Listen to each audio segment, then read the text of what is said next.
नमस्कार, मैं राहुल नागपाल और आप देख रहे हैं सोशल मीडिया। मेरे साथ आज वरिष्ठ पत्रकार अनिल चमड़िया जी हैं। बातचीत का विषय रहेगा कि जिस प्रकार से उत्तर प्रदेश में पूर्व मंत्री, बसपा के, सपा के और तो कहूँ भारतीय जनता पार्टी के भी पूर्व नेता स्वामी प्रसाद मौर्य पर आज कई लोगों ने ताबड़तोड़ जानलेवा हमला कर दिया।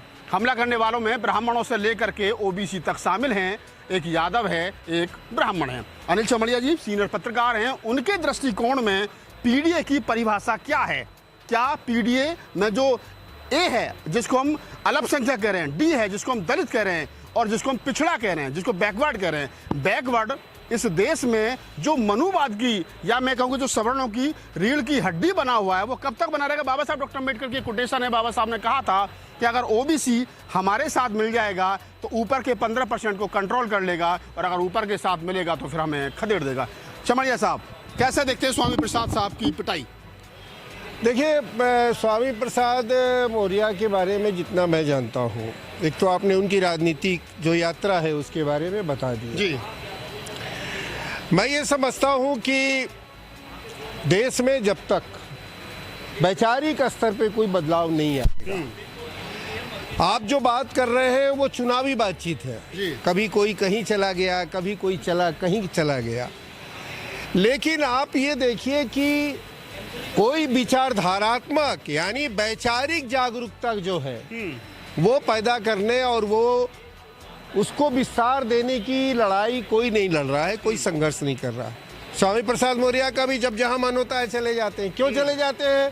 क्योंकि उनको कुर्सी चाहिए, क्योंकि उनके परिवार को कुर्सी चाहिए। समाज सो रहा है कि जग रहा है, इसकी चिंता उनको नहीं है। तो जाहिर सी बात है कि अब वो समाज का साथ चाहेंगे तो समाज के लिए फिर उतना काम करना होगा, समाज को उस स्तर पे जगाना होगा कि कोई इस तरह के हमले की जरूरत भी ना करे, महसूस भी ना करे। लेकिन अब इस तरह के होंगे, कल आज स्वामी प्रसाद मौर्य पर है, कल किसी और पर हो जाएगा, कल किसी और पर हो जाएगा। ये बड़ा ही व्यक्तिगत एक स्तर का एक हमला और प्रति हमला जो है, ये हम इस तरह की प्रवृत्ति, इस तरह की घटनाओं में हम देख रहे हैं। जी, आपने कहा कि इस प्रकार की प्रवृत्ति इसलिए हो रही है क्योंकि आपकी बात का लब्बो लुबाब मैं निकालूं कि हमने समाज को तैयार जो है वो नहीं किया है। क्या कारण है? पिछले 3-4 साल से जब से बीजेपी से स्वामी प्रसाद मौर्य अलग हुए, फिर सपा में आए, चुनाव हार गए, एमएलसी रहे, फिर हिंदू धर्म के खिलाफ मुखर होकर बोलते रहे। अब उस सारे सिस्टम के बावजूद भी जो ओबीसी वर्ग है, जो दलित वर्ग है, वो उनके समर्थन में तो खड़ा है, लेकिन कहीं ना कहीं जो दो पीटने वालों में एक यादव भी शामिल है। तो क्या कारण है कि मतलब जिस प्रकार से उनको चाहिए था, जो समर्थन मिलना चाहिए था, समाज का नहीं मिला? देखिए, हमारी जो प्रवृत्ति है ना, हमारी, जैसे कि आप जो बात कर रहे हैं, अंग्रेजों ने जाति को अपराधी घोषित कर दिया। आज भी धर्म को हम अपराधी घोषित करते हैं। अल्पसंख्यक हैं, मुसलमान हैं, तो आपका यहाँ पर संदेह करने की गुंजाइश बनती है।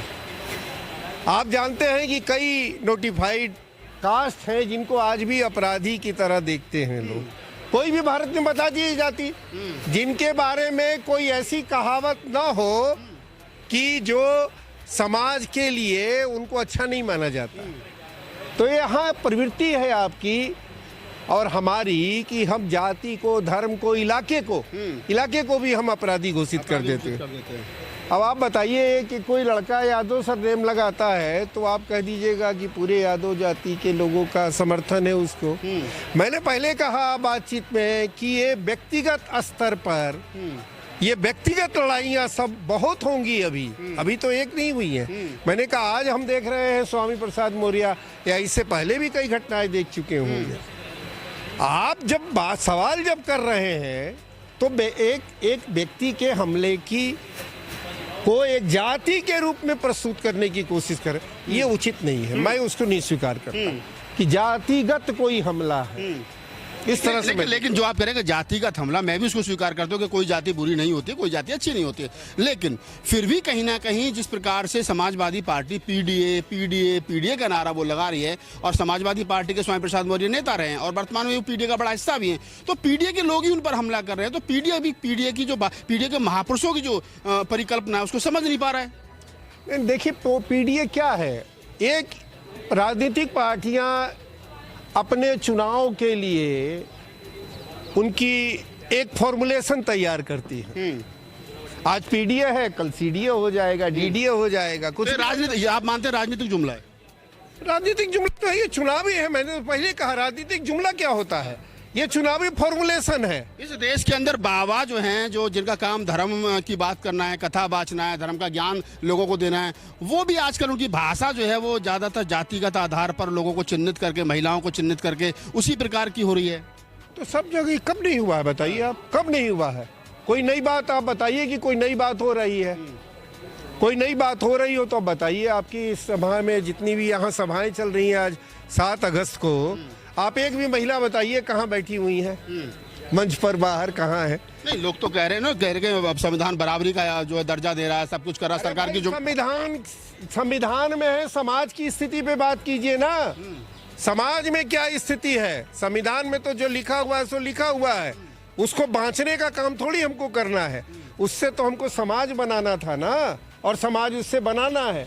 क्या हम उससे समाज बना पाए हैं? आजादी के 75 साल बाद भी संविधान लागू नहीं है। नहीं है, नहीं है। समाज कहाँ बना है? संविधान कहाँ लागू? समाज ही हम नहीं बना पा रहे, नागरिक तो बना नहीं पा रहे हैं। नागरिक जो बोध है, नागरिक जो चेतना है, वो तो हम बना नहीं पाए हैं। स्वामी प्रसाद मौर्य जैसे लोगों पर जो क्या नाम है हमला हो रहा है, या बोली लगाई जा रही है कि सर कलम करके लाओ, 20 लाख देंगे, 10 लाख देंगे, बाबा लोग बोल रहे। नहीं, मैंने सुना है, मैं कह रहा हूँ कि क्या सरकारों की सह है इन लोगों को? नहीं, सरकार की क्यों सह होगी? सरकार की नहीं सह होगी। आप मीडिया का कैरेक्टर है कि कोई भी बात कह देगा तो आप उसको बड़ी उछाल देते हैं। अब हम ये कैसे कह सकते हैं कि एक ही दिन में हमला होता है चमड़िया जी, और उसी दिन जमानत भी मिल जाती है हमलावर को? मिल जाती है तो क्या? लेकिन स्वामी प्रसाद मौर्य साहब पर आरोप है कि वो सनातन को, हिंदू धर्म को जो है तोड़ मोड़ कर प्रेस करते हैं पब्लिक डोमेन में, धर्म को वो तोड़ रहे हैं, ऐसा कहा जाता है। नहीं, कोई नहीं। ये तो आपका नजरिया क्या है उनकी बात को सुनने और समझने का, ये महत्वपूर्ण होता है। मनुस्मृति और रामचरित मानस को निशाने पर लेते हैं वो। देखिए, ऐसा है कि अगर कोई किसी चीज की आलोचना करता है तो आपकी भाषा में वो निशाने पर आ जाता है। ये भाषा ठीक नहीं है। निशाने पर क्यों लेंगे? कोई भी दुनिया का कोई भी ग्रंथ, कोई भी शास्त्र, मैं ही नहीं समझता हूं कि आलोचना से परे है। दुनिया का कोई भी हो, आलोचना जब नहीं होगी तो उसका विकास ही नहीं होगा। स्वामी प्रसाद मौर्य अगर सवाल किसी भी ग्रंथ को लेकर, किसी भी धार्मिक ग्रंथ को भी लेकर सवाल करते हैं तो उनकी मंशा क्या है? उनकी मंशा है कि समाज में जिस तरह से उसकी व्याख्या की जा रही है, जिस तरह से उसको लागू किया जा रहा है, वो उस तरह से वो मानवीय नहीं है, वो सामाजिक नहीं है। नहीं तो सर, हिंदू धर्म का सारा ताना माना उनके वेद शास्त्र धर्म ग्रंथों पर ही खड़ा है। आप उन्हीं के ऊपर सवाल खड़े करोगे तो इस प्रकार के हमले तो होंगे ही। नहीं, देखिए, ऐसा है कि मैंने पहले शुरू में कहा था कि सब लोग सवाल कीजिए, आप लोग एक एक। दूसरी बात है कि अभी कितनी बार इस पर बात करेंगे? कोई नया सवाल कीजिए भाई। आप लोग आज 7 अगस्त है, इस पे सरकार चल रही है। मंडल दिवस है सर, आज क्या करना? मंडल दिवस मंडल दिवस है, इस पे बात कीजिए आप लोग। मंडल दिवस है और मंडल दिवस को और ज्यादा बड़े पैमाने पर मनाना चाहिए था। लेकिन ओबीसी अभी भी कमंडल के पीछे पड़ा हुआ है सर आज भी। अब ये बताइए कि ओबीसी कोई जाति है क्या? समूह तो है सर, समूह है, जातियों का समूह है, जातियों का समूह है। आपके भीतर जब तक जाति नहीं खत्म होगी तब तक समूह कैसे बनेगा? समूह बनाने के लिए तो आपको बाबा साहब का जो नारा है, जाति को नाश करो, जाति का नाश करो। क्यों कहते हैं वो जाति का नाश करो? छुआछूत के साथ तो सबका भेदभाव है, ये छुआछूत तो बहुत सारी जातियों के साथ। वो क्यों कह रहे हैं कि इसके आधार पर आप एक ग्रुप बनो, एक अपना समूह बनाओ। आप अपने भीतर जो जाति की जो भावना है उसको खत्म करो। तो ग्रुप तो अभी बना ही नहीं है। कहाँ रोटी बेटी स्थापित करें ग्रुप बनाने के लिए आप लोग? हाँ, आप लोग आपने किया क्या? अच्छा, आपने किया तो अच्छा किया। तब तो आप जैसे लोगों को तब तो लीडरशिप पे आना चाहिए और आप ही को इसका नेतृत्व करना। एक लास्ट सवाल ले लेते चमड़िया जी आपसे चलते चलते। सवाल ये है कि आप भारत का जो भविष्य है, जिस प्रकार से भिन्न भिन्न खंड खंड हो रहा है, लोकतंत्र की जो मूल धारणा है वो खत्म हो रही है, कैसे देखते, क्या कहना चाहोगे इस विषय में? नहीं, भारत का भविष्य बहुत अच्छा है। भारत के भविष्य को कुछ नहीं होना है। देश में पिछड़ा, दलित, जितने भी कमज़ोर वर्ग जिनको कहा जाता था, छोटा कहा जाता था, ये सारे लोग जग रहे हैं। और जैसे जैसे जग रहे हैं, इनको पीछे करने की या इनको दबाने की कोशिश हो रही, लेकिन नेतृत्व यही करेंगे।